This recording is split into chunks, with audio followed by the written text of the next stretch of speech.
Hello everyone, welcome to your tarot review deck video with me, Eva Spirit. This was a requested video, actually agreed upon with me and my lovely subscribers. So we're going to get into it. I have the decks here that I want to show you for this video. This is going to be part one. And I'll timestamp the reviews for each deck so you can just skip along to whichever ones that you are interested in. So let's get started. The first question that comes to my mind when I think about reviewing tarot decks or oracle decks is, how do you decide which one is right for you? Ultimately, if you go into a shop, for example, and you see all kinds of decks, whether they're tarot or oracle or something else, it's like, how do you know which one you should be using? Is it dependent upon whether you're totally new to this world, whether you're very experienced, if you've played around in different stages of your life, right?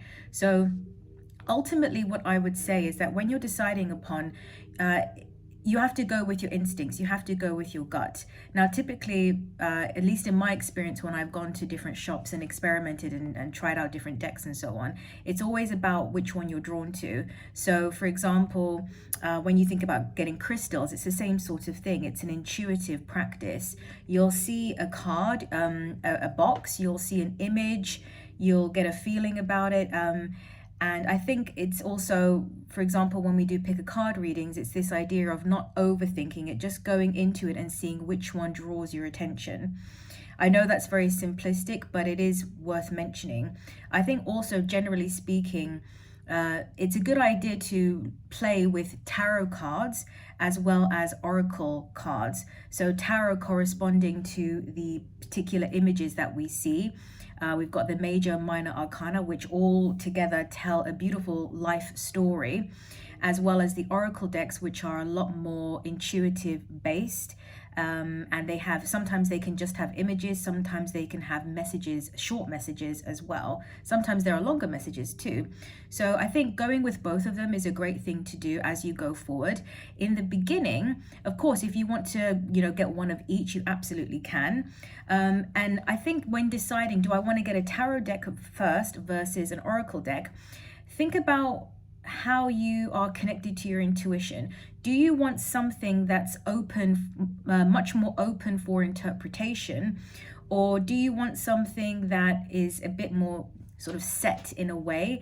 I think typically when you're a beginner, it's easier to find something set. So that's why the tarot decks work, because it's very easy for you to pull a card out, to pick a card during your shuffle, and to research or check online what it means, and that will have the message there. If you're getting an oracle card and it's a very sort of a sentence or something like that and an image, and you're not very tuned into your own intuitive faculties as much as you'd like to be, and certainly as much as you're ultimately capable of, then that might be too big for interpretation and you might feel a bit lost. That being said, there are some people who are totally the other way, where they feel much more free to kind of interpret the messages and get different things from it with the oracle. So I think that's the thing to consider when you're deciding about your first purchase, for example. Are you more in tune, or are you wanting to follow a step-by-step guidance there? So let's go into the decks. I'm going to show you the first one here. This is the Rider-Waite deck. It's the traditional deck. If you're going to go with a tarot deck, I recommend that you get this one first so you can begin to learn each card and what it means. Now, don't take it too seriously. You don't have to study it, like it's an exam or anything like that. But when you're playing around with it the first little while, you're not going to know the meanings of the cards, of course. And so you shuffle, a card comes out, and then you'll research what it means. And let's say, for example, you pull a card for yourself every day. You do that every day. You're going to learn the cards. And this is what I did. I got very interested in tarot, and maybe I'll go into how that came about in another video. But I got interested in tarot and I purchased this. I gave myself readings, and that's how I learned the meanings of the cards. I did not study each card, in its depth and every single detail about the card, because I'm a very intuitive reader. But again, as you go through the journey of acquiring decks and kind of playing around with them, you learn more about yourself as a reader, right? So yeah, this is a great deck. It has it's the traditional Rider-Waite, beautiful symbols. It's quite a big size. It's very nice. And I would say for me, what was beautiful about this deck, obviously it's special because it's the first one. This is where I made contact with my guides. Okay, so I've obviously, I had been in contact with my guides prior to this, but when I was using this deck on a regular basis, this was when I felt a very strong connection with my guides. I felt like this was the deck that when I would use, it just straight away I was in contact with my guides. And when I would do personal readings, straight away I would be in contact with other people's guides as well. And now I'm at the point where I can connect. It doesn't matter, but it was a very beautiful journey to go through. So if you want to learn about the traditional tarot deck, I do recommend this one. And by the way, all of the decks that I mentioned are going to be linked below if you want to look into those as well. All right. Let's go to the second one here. So if you've been watching my videos, my live streams, you would have seen this. I'm showing sort of my most used ones for this video. This is my mermaid deck, all right? This is very, it's a tarot deck, so it's not an oracle deck. It's got the traditional tarot symbols here, but they are interpreted in a, how would I say that, kind of like a very watery kind of way. So let's just show you some of the cards. For example, you've got the Magician, right? So you can see here, it's always like obviously something about being under the sea. I love this deck because it's very, very watery, and I find, for example, that when I'm doing readings, especially when I do zodiac readings, when I get to the water signs, the guides will want to come through with this. Just because it's so watery. So I find for me personally, when I tune into this deck, I'm connecting with a collective consciousness that is based at the bottom of the sea, of the oceans, connected to the water. A lot of you have said that the images are very beautiful. You can see here, we've got the 10 of Cups, Page of Swords here.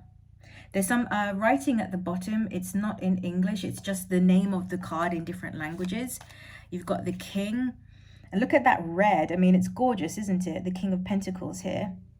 Really beautiful deck. 8 of Swords. It's just so watery. I love all the blues and the purples as well. If you know me, these are my favorite colors. And if you're interested in the oceans and sort of mermaids and mystical creatures and things like that, this is a great deck to look into as well, because you can study the meanings and learn the meanings in a systematic way, but the imagery is really interesting. It's really it really evokes this kind of ethereal type of energy, at least I think. So if you're interested in that kind of vibe, if that catches you, then definitely check it out online. Click on the links. Look, Magician here, and see what you like. Look at that page, the Knight of Wands. The colors are just fantastic. There's even some sort of like oranges, deep oranges here as well, and reds. The colors are gorgeous. All right, and the last deck that I want to show you is the Animal Angel Oracle deck. I use this a lot. This is the Oracle deck that I use the most, I would say. When I connect with this one, I'm connecting to an angelic realm, okay, but very close to Earth. It's got, each card has an animal on it with a sentence underneath. So here is the kangaroo, and then also at the bottom is archangels. Okay, so there's a lot of information in the sense that you can research if you wanted to, the archangels to see what that's about. You could research the animal, the spiritual meaning, but you get some information in the sense where you get the sentence at the bottom and you get the image to look at. Now, when you're doing oracle cards, it's very interpretive, as I said. So you'd be looking at the images, the shapes, the colors. You would think about which part of the image you are drawn to. Now, of course, you would do that with the tarot deck as well, but I think it's a lot more so with oracle cards. It's just the energy is broader, I think, okay? So if you're interested in that, if you like the idea of spirit animals and spirit guides and angels, I would show you one of my favorite ones here before I go. It's the, if I can find it, it's the Tiger. The Tiger is absolutely gorgeous card. And I think that if you don't have a specific question, you just want some general guidance for maybe the day, the week, an event you're going to, or some, you know, a part of your life you're thinking about. I think oracle cards are a good way for that as well. See, look at this. This is the tiger, and I just feel like there's so much power in this card. Look at all of the colors. Look at, it's like the third eye is activated there. The tiger is staring directly. There's so much power in this, and the card says, recognize your magnificence, Archangel Raphael.